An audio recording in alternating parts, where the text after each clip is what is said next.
কয়লা পাচার কাণ্ডে ফাইনাল চার্জ গঠন সিবিআই আদালতে। আগের শুনানির দিন কয়লা কাণ্ডে ফাইনাল চার্জ গঠন হয়নি। বিচারক ফাইনাল চার্জ গঠনের দিন ধার্য করেন 14ই নভেম্বর। আজ কয়লা কাণ্ডে 50 জন অভিযুক্তের শুনানি রয়েছে। আগের শুনানির দিন কয়লা কাণ্ডের ফাইনাল চার্জ গঠন হয়নি এবং দিন ধার্য করা হয় 14ই নভেম্বর, অর্থাৎ আজ বিচারক ফাইনাল চার্জ গঠনের দিন ধার্য করেন এবং 50 জন অভিযুক্তের শুনানি রয়েছে। আমাদের সঙ্গে টেলিফোন লাইনে রয়েছে প্রতিনিধি পবিত্র। কি জানা যাচ্ছে এখনো পর্যন্ত? বা তুমি যেটা বললে যে আজকে গত 7ই সেপ্টেম্বর এই কয়লা পাচার কাণ্ডে অভিযুক্ত লালা ওরফে অনুপ মাঝি, জয়দেব মণ্ডল, নীরদ মণ্ডল সহ বেশ কিছু একাধিক অভিযুক্তরা এই কয়লা কাণ্ডে জড়িত বলে শুনানি হয়েছিল।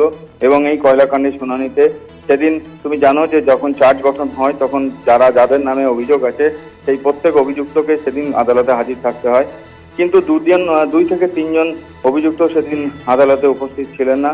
তার একটি কারণ, এবং পাশাপাশি লালাকে যে সিবিআই যে টাকার যে মাধ্যম, হাজিরা দেওয়ার যে মাধ্যম, তাতে ভুল ত্রুটি ছিল। এবং বেশ কিছু পাশাপাশি তোমাকে বলে রাখি যে চার্জশিট, সেই চার্জশিটের যে কপি, তাতে বেশ কিছু অভিযুক্ত দেরিতে চার্জশিটের কপি পেয়েছিল সিবিআইয়ের কাছে, এবং সেই চার্জশিটের সংখ্যা 2-1টি পাতা নয়, প্রায় 1000-এরও ওপরে। তো সেই পড়ার সময় তারা পায়নি, এসব নানা কারণে বা আইনি জটিলতাতে সেদিন শুনানি হয়নি, চার্জ গঠন হয়নি। এবং সেই চার্জ গঠনের দিন আদালতে সিবিআই আদালতের বিশেষ বিচারক যে রাজেশ চক্রবর্তী, সেই বিশেষ আদালতের বিচারক, তিনি 14ই নভেম্বর অর্থাৎ আজকে শুনানি দিন ধার্য করেন। এবং যথারীতি আদালতে সিবিআইয়ের আধিকারিকরা পৌঁছে গেছেন এবং অভিযুক্তরা, যেমন অভিযুক্ত নীরদ মণ্ডল ইতিমধ্যে পৌঁছে গেছেন, ও অনুপ মাঝি, তারার পৌঁছাবার কিছুক্ষণের মধ্যে তারা পৌঁছাবে, যতটুকু আমরা সূত্র মারফত জানতে পারছি।